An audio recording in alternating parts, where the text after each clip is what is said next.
তো হ্যালো বন্ধুরা, কেমন আছেন? আপনাদের জন্য ব্ল্যাক পেপার মানে মিশিং দিয়া ভাঙানো হয় কিভাবে, সে ধরনের একটা ভিডিও নিয়ে এলাম। দেখেন,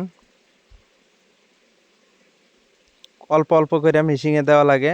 আর এই যে টাকা রিত কইরা মোটাতে আমার কাছে দেয়, আমি মোটাতে অল্প অল্প করে মিশিংটার ভিতরে দেই। মানে বেশি দিলে মানে মিশিংটা জাম হবো, সেজন্য অল্প অল্প করে দেই।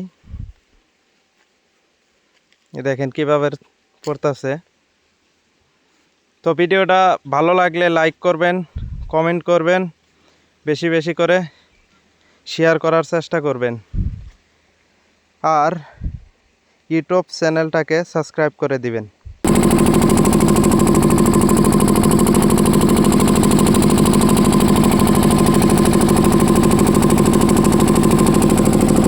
তো বন্ধুরা, ভিডিও কেমন লাগলো কমেন্ট করে জানাবেন, বেশি বেশি করে শেয়ার করে দিবেন যাতে অন্য কেউ দেখতে পারে।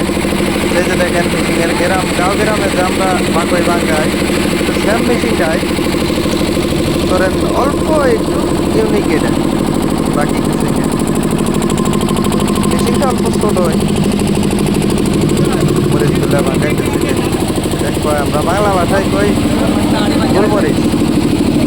আর কতজনে বিভিন্ন দেশের বিভিন্ন ভাষার, যে আমরা কই টাকারই, এই দেশে কয় বুদ্ধি। এই বুদ্ধির মধ্যে আইনে দেয়, বুঝছেন কি? আইনে যে সিস্টেম যে ফালফার করাটা, ওইটা যেমন আলাদা করার